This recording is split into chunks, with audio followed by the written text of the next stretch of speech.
Hi, and welcome to the Revive, Thrive, and Optimize podcast. I'm Billy Weiss, compounding pharmacist. As always, behind the scenes, producer Mike, and my co-host Janet. Good morning, everybody. Good morning. Good morning. Hey, world, please like and share our podcast. We are on YouTube. So, hadn't seen you in a while, and I wanted to ask you some questions and talk a little bit about some things going on in my life. And one is body composition.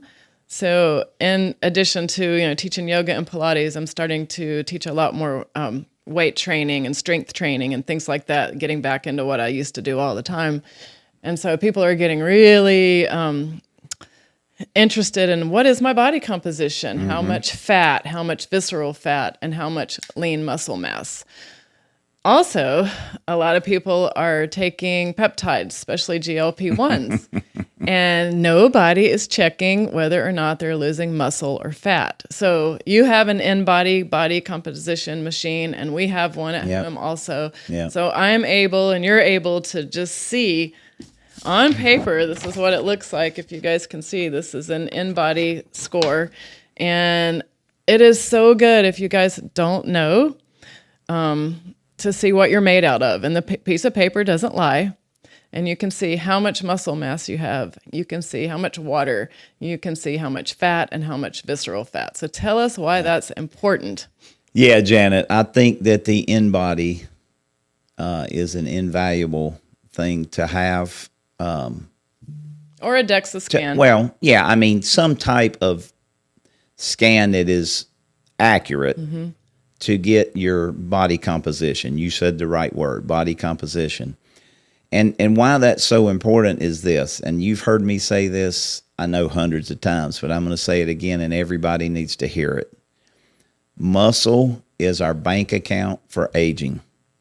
So just like most people would like to have a large retirement account, 401k, IRA, whatever it is, you want to have for your health account, for your health to continue, for your health span, you're going to have muscle to really optimize that. And it's also your part of your immune system related to how much muscle you have. It is part of our immune system. It is how we burn fat more efficiently. It's how we're able to take in more carbohydrates and burn them off efficiently. So it plays a role in bone strength. It plays a role in mind health. It plays a role in really every aspect of our health. And that's why you don't hear me talk about weight loss. Right. And I'm not picking on women, but women especially care what they weigh on the scale. We want to see that number on the scale, and we're so indoctrinated, right? I tell them all, I don't care what you weigh. I care how much of it is muscle and how much of it is fat, and then we dig deeper.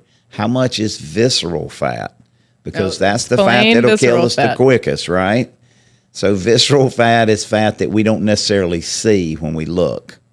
Now, if somebody has a big belly, we can probably conclude that they have a lot of visceral fat. But it's kind of hiding. But visceral fat is really fat around the organs. That's right. Fatty liver. And that leads to, things like fatty liver, fat around the kidneys, fat around the pancreas, and you can be fat around the heart. It goes on. But, all right, so how do we get rid of this visceral fat that is so dangerous? And I know that, we need to get on an in-body or a DEXA scan to really see that number.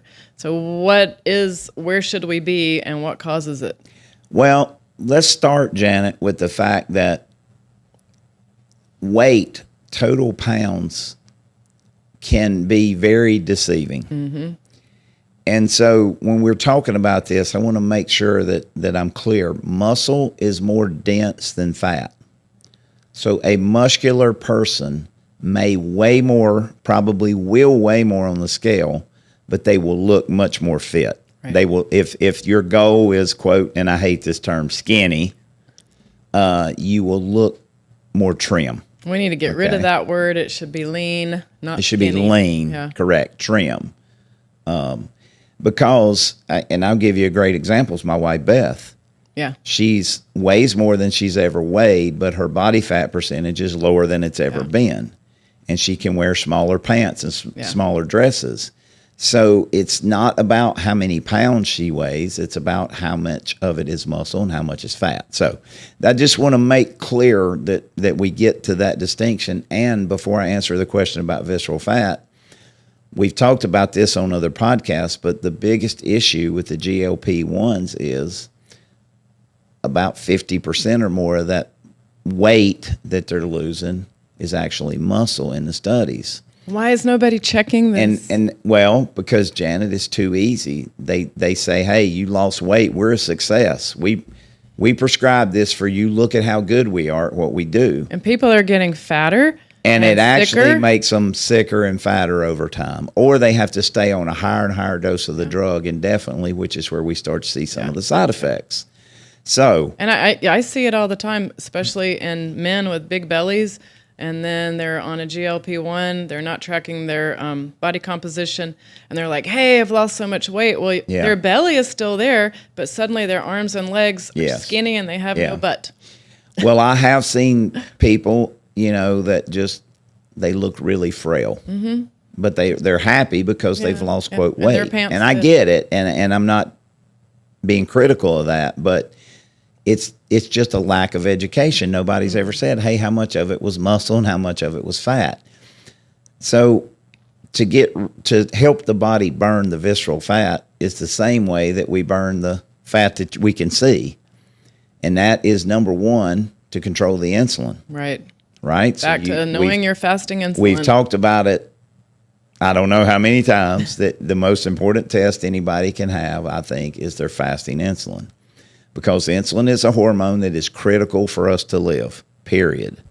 But when insulin is chronically high, it signals the body to hold on to fat and to be inflamed. And you can't burn fat if your fasting insulin is too high. Your insulin's high, your body will not, cannot, does not, I say it all the time, burn fat. And so when we have insulin issues or insulin resistance, from lack of the right nutrients, from lack of the right movement, from lack of the right water, from lack of the right sleep, from lack of the right hormones, from lack of the right foods. I mean, we can go on, but you're not going to burn fat. You may lose weight, and that will be muscle because it's telling the body to hold on to fat. So we got to address the insulin issue, which is not really complicated. All they have to do is follow what we talk about, and it only works 100% of the time. Well, so it's 100% of the time. 100% of the time, it's going to lower the insulin. No, I know that alcohol contributes to visceral fat, and I know that alcohol contributes to your liver not being able to quickly get rid of the poison, and Correct. So then that holds off on the fat burning. Correct. And I'm looking at my in-body results, and from a couple of years ago to now, it's changed drastically. And for me, it was when I let go of the alcohol and started watching my fasting insulin all the time. Yeah, well, look, Janet, I tell everybody they can choose to drink or not to drink, but they just, again, need to know the ramifications. Yeah. Obviously, we did a podcast, and by the way, I should commend you that one of the people we met on our trip was a guy and his wife. And again, we start talking about what we do, and he goes and he says, hey, can you send me some podcasts? So I just sent him some random podcasts. And we had gone out to dinner together one evening, and he was drinking alcohol. And so one of the ones I sent was the alcohol one that you brought up and talked about your experience. And he called me just a few days, well, actually it was this week, and said, hey, man, I hadn't had any alcohol since I watched y'all's podcast. Wow. He's like, her story was awesome. Who is she? And so I told him, so anyway, very, very productive. That podcast was for him. Well, I can say that it's been 2 years and 3 months since I had alcohol, and my visceral fat dropped from, I think it was like 8 to now like 3, and it goes Right. between 3 and 4. Right, which is awesome. And, Perfect. Yeah, and my body fat went from 30%, now it's around 14. Right. So and that was pretty much from just finally listening to you. Well, look, I tell everybody, I'm not telling anybody not to drink alcohol, but you for ask me, what it does. yeah, it so was better for me. Alcohol is a poison to the body, and that's why you urinate more when you drink alcohol. It's because the body is converting it to the liver is converting it to a water soluble toxin that we can pee out. That's the bottom line of how it works. And so that puts extra load on the liver, right? All the other toxins we're taking in and around every day as it is, or putting on our skin, or breathing in, or eating in our foods. And so the liver is, our detox organ, our major detox organ. And so it's working hard anyway. So now alcohol comes in, and in order to convert that alcohol from a poison to a water-soluble toxin, it has to use glutathione, which is our master antioxidant made in the liver. So now we're taxing the liver, we're depleting our glutathione, so our immune system goes down. But it leads to this visceral fat, especially accumulated around the liver when we drink this alcohol, and it leads to higher insulin levels. And it's not just alcohol. Another big contributor is fast food and seed oil. Well, there's right? so many things that can contribute. Yeah. Alcohol is just become, I don't know, it's almost very uncommon not to drink. Is that, I think it's kind of, there's a new trend. I keep reading there's a new trend with young and people. I have read some more more recent things that say it's actually trending in the lower direction now, especially now. with young people. Yeah, with younger people. So that that seems to be a positive in my mind. So yeah, alcohol has all these effects, but one of the things that people miss, and this leads directly to fat accumulation of all kinds, is that alcohol is the number one interrupter, if you look at studies, of sleep. And we actually burn, I know it's hard to believe, but we burn more fat when we sleep than any other time. Wow. And that's why quality sleep is so critical to this scenario of trying to help body composition. And I know that some people will get caught up in, well, I got to get up at 4 a.m. to go do my workout before I go get the kids ready for school or whatever. And now they're sleeping 4 hours a night and they're overly stressed, and it leads to all these issues. And I try to tell them, you might be better off to just take a couple days off and sleep. Rest. Or you might be better off to do that so that you can lower your another hormone, cortisol. And because I was high bring cortisol. Up cortisol. There's so many craziest things going on with too high of cortisol. Right. Well, we talked about in our last podcast about depression and stress and anxiety and social media and all those things, and that leads to higher cortisol levels, which leads to more visceral and belly fat especially. And I think they're showing now going through perimenopause and menopause automatically kicks up your cortisol levels or turns them upside down.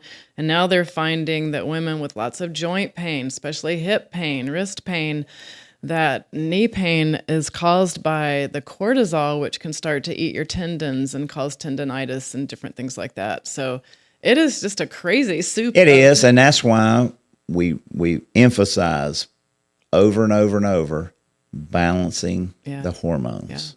Yeah. And Janet, unfortunately, again, it's becoming younger and younger men and younger women where we need to start to supplement their hormones. Yeah. In order to correct these issues. So body composition to me is one of I'd say that insulin is the number one blood test we should have. The number one test we should do outside of that, in my mind, is a accurate body composition test.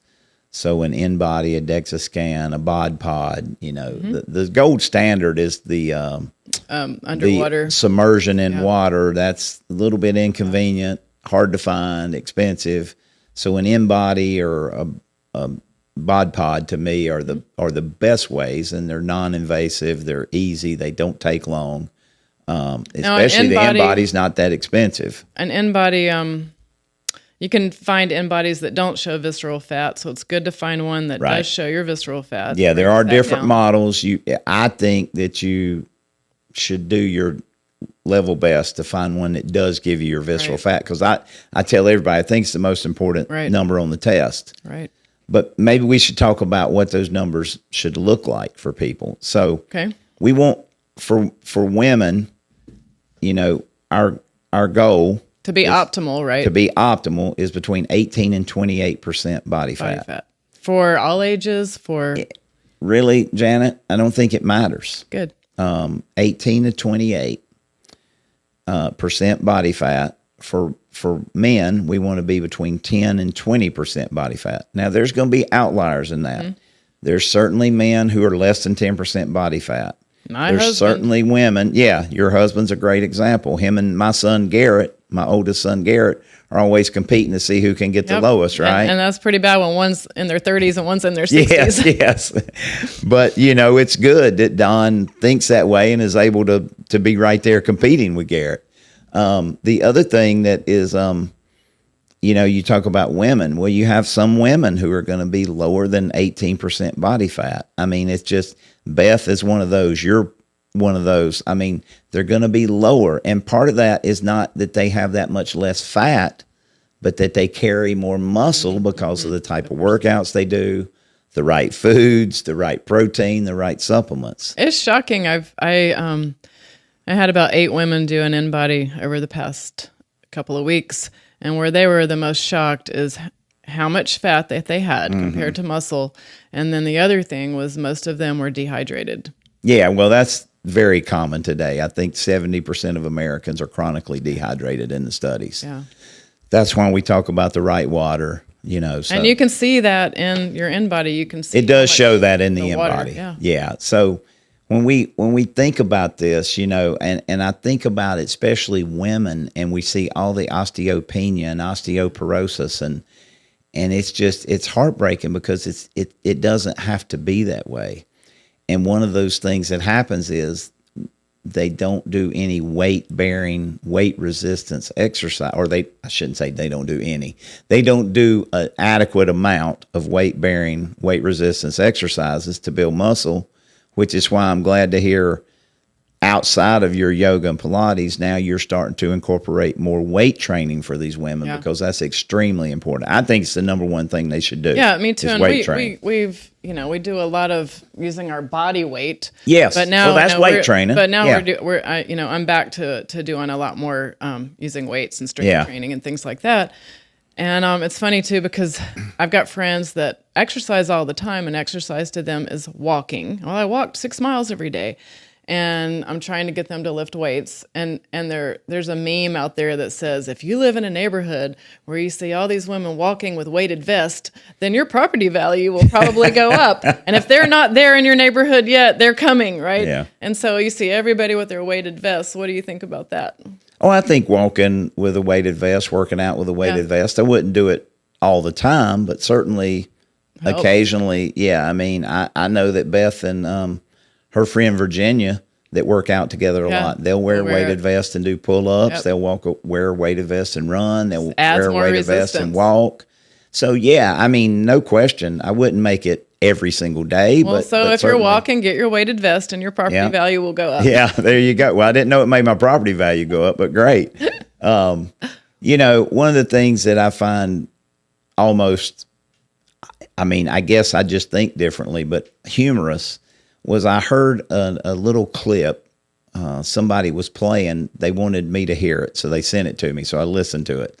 And it was a clip of the FBI director getting drilled for saying that women, that they were going to have a physical fitness test for FBI agents. Yeah, yeah. And that one of the things that women were going to have to do was one pull-up. Oh my gosh. And they were making a They couldn't huge even do deal one, how it shouldn't be that a woman should have to do a pull-up. Yeah. And they ask, like, why? And he's like, well, they carry guns and they chase bad people. Be able to do a So pull-up, we need right? some physical fitness, standards. I think But a I was- woman should be able to do 11 But push-ups. Janet, I was thinking one pull-up. I mean, honestly, Beth is doing workouts sometimes, and not just Beth, other women Yeah. in our gym with 100 pull-ups in it. That's amazing. With 200 push-ups in it, with running in it, with air squats in it. And I'm thinking, they're asking them to do one and they're complaining.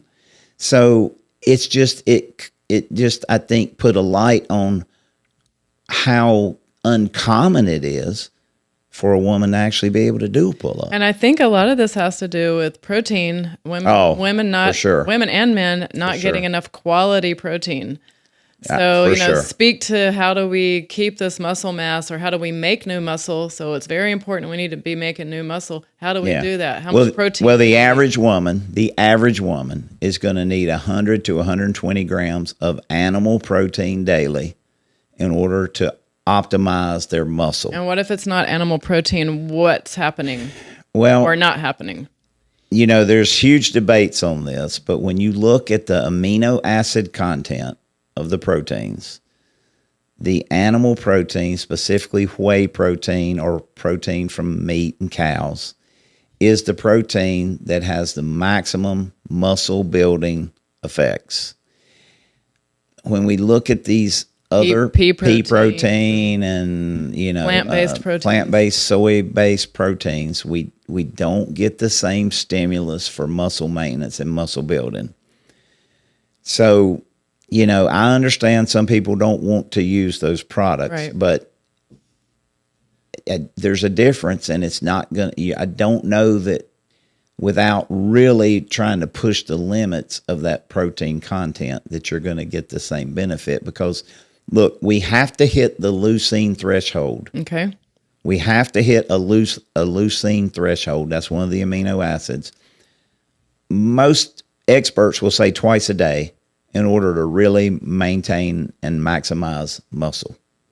Getting in a protein shake, the right quality protein, or your protein shake is what I...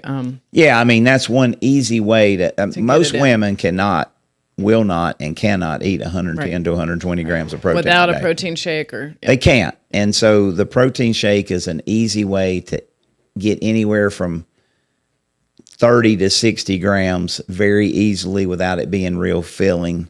And so it's an easy hack. I would tell you that most men, the average man is going to need closer to 180 to 200 grams protein. And we can't eat that either. So we supplement with the right shake. Yes. And then there's the whole controversy around cholesterol. Well, people don't want to eat meat because then their cholesterol is too high, and then they get on a statin. Yeah. And that's still... Well, Janet, that's a whole nother podcast. But they should not care, in my opinion, based off all the research, what their cholesterol levels are. They should care what their triglyceride levels are and what their HDL levels are, because that ratio is what matters. And what drives those numbers where we want them? Doing all the stuff we always talk about, lowering your insulin, lowering your refined carbohydrate intake, lowering your seed oil intake, all those things. That's what will lead to the right. I mean, look, I tell people, if you just follow the 5 pillars of the OptiU plan, all those things will start to go into place. So I don't want to overcomplicate it. Yeah. The visceral fat will get better. The body fat percentage will improve. The muscle mass, if you do some resistance training with it, will improve. The cholesterol, triglycerides, and HDLs, all those things will start to improve. Well, which brings it back to, you need to know this first. Well, if you don't, look, and knowledge is power. Right. That's why I consider myself, the job is to educate people. Right? The first time you had me get on the InBody, I told you, I'm not going to look at it. Don't tell me what it says. And I folded it up, and I didn't look at it for a while. But your improvements, Janet, have been... It was too emotional. And to see what was on that paper, though, then I knew what I had to work with, right? Yeah. So I think it's... And Janet, I'm going to tell you one thing that I think is important. I know we're out of time, but really quick. The medical community will tell people you cannot lose fat and gain muscle at the same time. It's total nonsense. We do it all the time. Yeah. And we do it with I mean this very respectfully, little old ladies, so advanced age women who are, maybe have never worked out in their life, and we can help them burn fat and gain muscle at the same time. So it absolutely is and can be done. but it does require a plan and it requires work. I mean, there's some Commitment. effort that has to be put in, some commitment. Absolutely. But it's a great way to find new community, Oh, positive look. people, and being around people that help you stay accountable. And if you want to feel great, if you want to look great, and if you want to think great, this is the plan. And This if you is want to how do age it. well, and remember that muscle is your bank account for aging. If you want to be able to do the things you want to do as long as you can do them, that's how we do it. Cool.